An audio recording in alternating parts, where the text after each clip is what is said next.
First of all, I want to introduce the other half. This is my wife, Patricia. She's a co-investor and co-manager, and kind of tells me some of the things I need to do here once in a while, so which is good, and it's kind of good to listen to. Let's talk about Wilson. I didn't know John T. Wilson before I came up here on July 8, 2006. There was a railroad caboose sitting down here at the corner for you people that's from this area, and I had this bright idea that I was going to move a railroad caboose down to our other farm and have a place that I could chill out, sit up on the top and read and relax. Well, I haven't relaxed for 4 years, and we didn't get the caboose. It cost $4,000 to move it, and it went for $3,800 or $3,875. I bid at $3,850, and thank goodness we didn't get the caboose. So at that point in time, that's how we got involved in this project. It just so happened 2 of my former students were over here waiting for the auction for the railroad caboose, and I walked up there and sat down, and we got talking. They said, well, aren't you a school principal or something? I said, yeah, I'm Ralph Alexander. And they said, well, you were our high school principal. And this one girl's 40-some years old, and she says, I never once in 3 years crossed your threshold.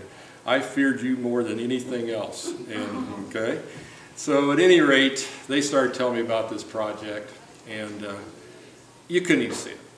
And long story short, we submitted a bid for the project, and the realtor said, you know, that just might do it.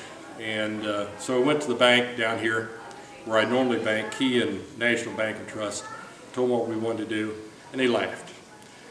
They said, up here in Adams County, the surveys are still from the fork tree at the end of the road to the stone that lies in the middle of the road down the road. They said it'll be 6 months before you could ever close on this property. Well, there's been so many things happen here. I honestly appreciate the fact we're in here, and also feel there's an influence from Wilson somewhere here. But at any rate, one fellow says, go over to National Bank at Adams County. So I go over there, and I'm staying to wait to talk to the head person, Chris Harlover, and I look up, and here on the wall is this print. And it's the print that Becky is selling over here. It's the marked print, and it's the Wilson House. So I go in and talk to Chris Harlover, and long story short, we closed within 3 weeks. And that was like August 23rd of 2006. That afternoon, I brought weed killer and brush killer Roundup up to kill all the vegetation around it, and that started this journey. Journey included learning about Wilson, and you got to understand Wilson. He was born in 1811 up here at Belfast in April, and he came from meager means, and he grew up in that area. He was at Tippecanoe, Indiana for a year, came back, and he started a store. And it was started down the road here in a private home, the Smileys. A year later, he built the log cabin. And from 1832 to in the 1840s, early, they lived in the log cabin. He married a lady by the name of Dryden, and she was from the area. And they lived in the top of that log cabin over there.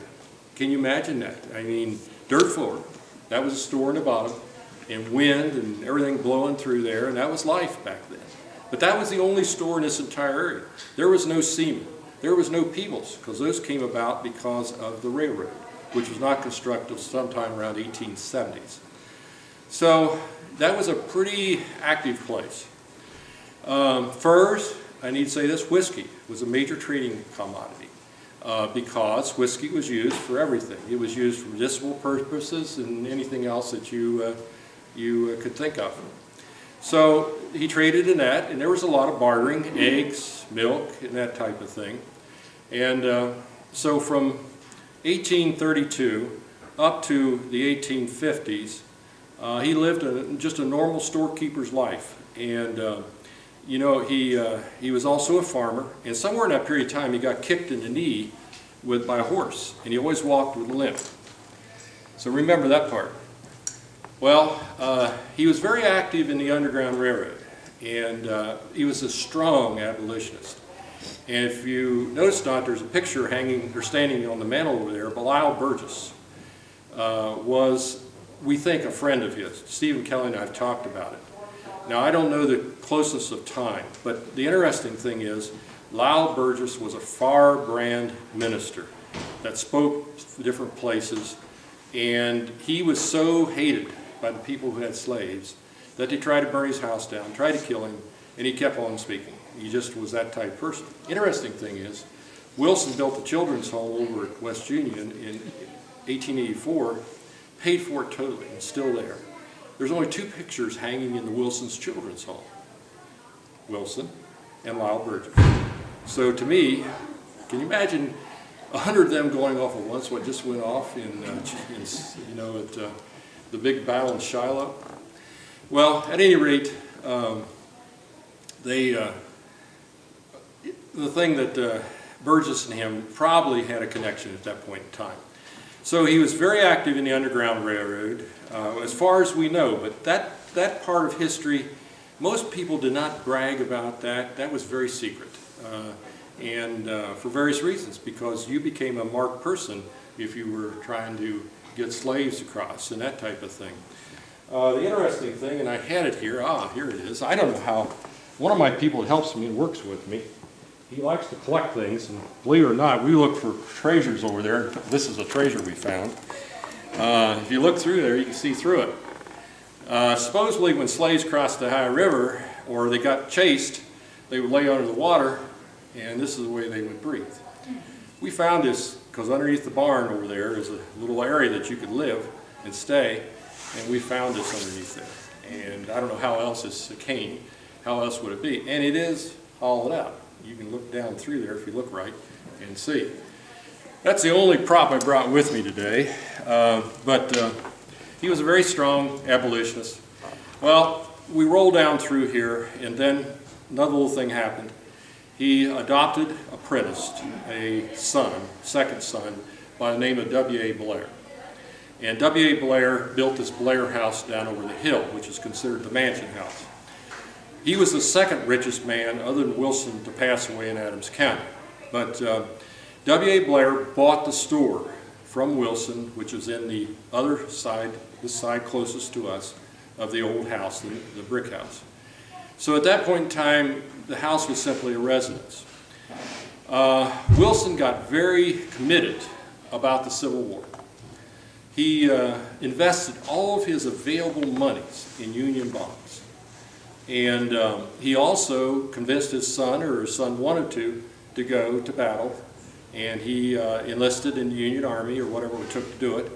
And he died in Louisville, and he lost his son there. Wilson then, in that period of time, got all these Scotch-Irishmen. Can you imagine right around this area, this is all Scotch-Irish people. And the leprechauns and all that, and you read these different things. And he got them together, and he mustered in that house over there 62 Scotch-Irish people from the area to be Company E of the 70th. And they marched around on that ground out there, just like these gentlemen are doing today, and practiced there. Wilson paid for all the uniforms and all the things that went along with it. They had no guns, so they used sticks. And they didn't get their guns till they got to Paducah, Kentucky. They, from here, went over, I don't know where they marched or not, that's beside the point, to Camp Hamer, which is at West Union, and that was in the fall of 1861. And in that period of time, they kind of got mustered into a pretty good group. That's where the whole 70th practiced. On Christmas Day, they marched to Ripley and Manchester first, and half the group marched to Ripley. The other half got on a steamboat called the Magnolia. And they then steamed down to Ripley, picked them up, and from there they went to Paducah, Kentucky. And they got their firearms at Paducah, Kentucky. They were there approximately 2 months. And then they got on 2 steamboats, went down the Ohio River to the Tennessee River, came back to a place called Pittsburgh Landing. At Pittsburgh Landing, they disembarked, and this was a major, a whole bunch of Union soldiers came in there. And that's the Battle of Shiloh. Shiloh is about 2 miles from Pittsburgh Landing up on the hill. They got there and mustered out, and Sherman was in charge of that little skirmish, and it was not a little skirmish. And that's where then they come head to head with the Confederates. And I read a book which is really interesting. You know, Civil War battle is glorified today. It is the most gruesome thing that you can ever imagine. It was close order firing. It was those cannons like that one going off, filled full of grape shot, about this big, that when they fired out, they literally mowed down horses and men like you never believe. Now, my wife and I talked to her about we want to go down to Shiloh, but that was the Shiloh battle. Thousands of men died and horses died that day on April 5th and April 6th. April 5th, if the Confederates had known, they probably could have overcome the Union Army, but they pulled back. That night, they hauled all their wounded back down to the landing where the steamboats were, the Union did. Confederates got their people. The next day, the Confederates had decided to kind of back away. Well, from there, the Union started following the Confederates, and that's when Wilson got sick. He got the fever. He was transported back to Ripley. He laid in delirious time for around 8 to 10 weeks, not even conscious, and they thought he was going to die.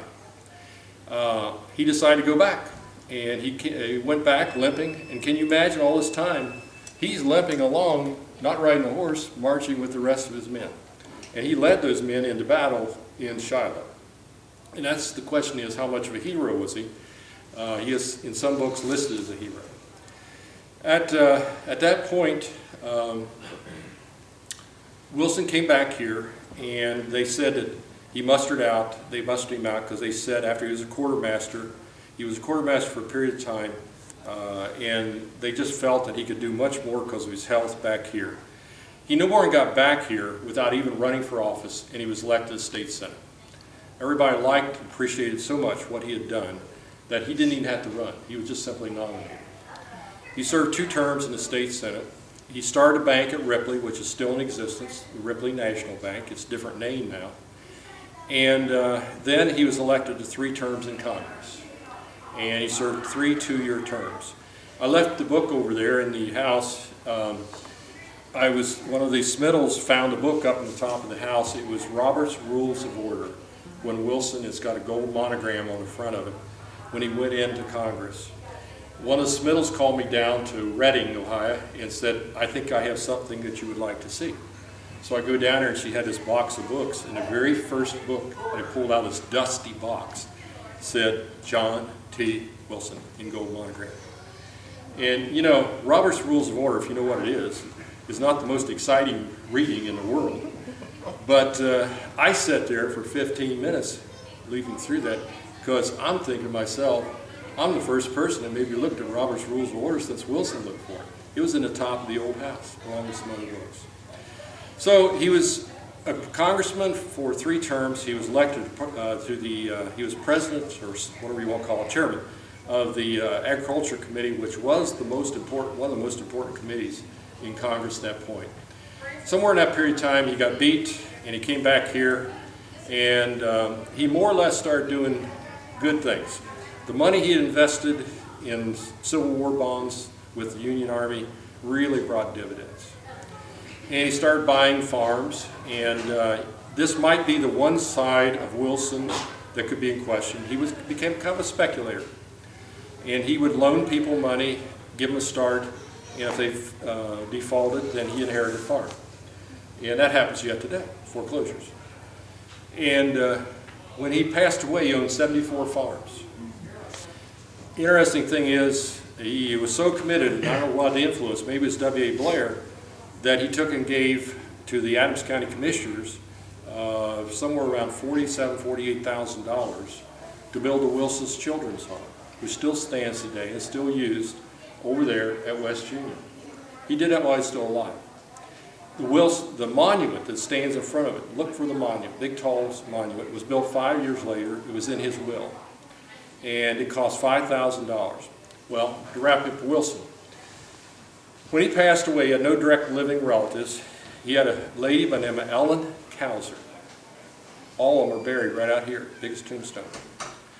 And Ellen Cowser took care of his wife, who had passed away in 1849. I kind of left that out. She came over from Scotland. And when Wilson died in November 11th, 1891, he gave to Ellen Cowser those 42 acres and those homes. And she had the right to live there during her natural life, and then it reverted when she passed away to W.A. Blair, which was that adopted son.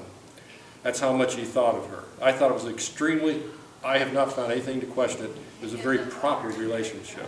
Both of them, the first thing that Ellen Cowser bought when she came to America was a Bible. That's what she saved her money to do. I would love to find that family Bible. And so Ellen Cowser was the one in that area, in that property, for that period of time. When Wilson died, to Ellen Cowser, he left that property over there, $400 a year, which is significant monies, $100 a quarter for expenses. He owed her $2,300. Now here's a guy worth $550,000. I owed Ellen Cowser $2,300, and it's spelled out in his will that she's going to get $2,300. He also willed to her his entire library and also the entire furnishings of the house. So it's interesting that some of those library books are starting to pop up now as we've been doing this. And one was this Robert's Rules of Order. So when Wilson died, he left $550,000 to all kinds of causes. 2 or 3 black universities in the South. Marietta College he left $5,000 for. He paid off 20 to 30 different mortgages of where he held the mortgage on the property because he felt the people were working. And he also gave to the children's home in that period of time 1,500 acres for their support. And that's where the golf course is today. And you kind of wonder, how did the golf course get on the 1,500 acres that was supposed to support the children's home, where the kids worked and all that kind of thing. And it's also where the hospital is located. That's called the Wilson Trust, if you've ever seen that in the newspaper. So he was really a benevolent person. When you look at Wilson, very religious, did it right, and gave it all back to people who needed it. And so it's kind of become a goal and a mission to put Wilson back on the map for me. And he wasn't lost to it, don't take me wrong. But anything I'm going to be doing from now on is to make sure that John T. Wilson has his place in history. That's the bottom line. And he was a tremendous benefactor to Adams County. He basically did everything right. And he gave a lot when you think about it. His son served in the war and everything else. Now, let's talk about the house. Anything questions about Wilson? I said this would be informal. I've been around a long way. I used to hate professors that lectured. So is there anybody have any questions here? I hope nobody's a professor in here. You just have the one son, is that right? Yeah, he had one son, Spencer. And I kind of think Spencer's bedroom was the far corner that's got all that construction boards and stuff over there in the back. I think in the big house over there, I think the room above the main room, the bigger room, was Wilson's room. In there. And then W.A. Blair, I think, was like a second son. And W.A. Blair was one of the executors of his estate.